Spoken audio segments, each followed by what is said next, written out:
Hello there, this is Natural Fitness Lifestyle. As I bend to pick up the kettlebell, that kettlebell should be placed directly in front of my heels, in between my feet. Chest up, hips back. See, I'm moving from the hips first. I'm not pulling with my shoulders first. This is the proper way to lift anything from the ground, and it places much less strain on the lower back. Natural Fitness Lifestyle. What you just witnessed there is a demonstration of a sumo deadlift with a kettlebell. But the purpose is to demonstrate where the proper placement of the kettlebell should be. It should be between your feet, just in front of the heels. Why? Because there's something called the center of gravity. Center of gravity in your body is where all the force is directly, and all the force is also balanced. When you have any type of lifting anything, there's a physics principle called the center of mass. That is where all the center of gravity is going to be directed.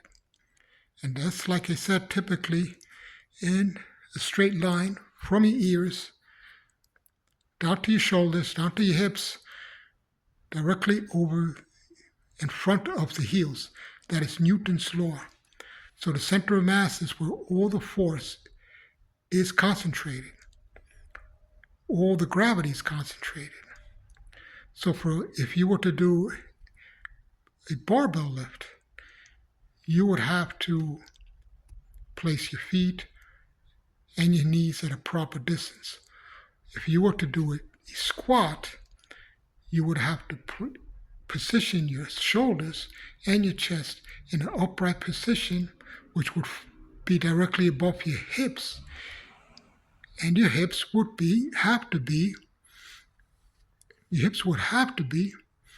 behind your heels. In order for that proper position to be in line with your center of gravity. So this is very important to practice with that kettlebell, because it teaches you where you should feel the force, whether it be a deadlift or a squat.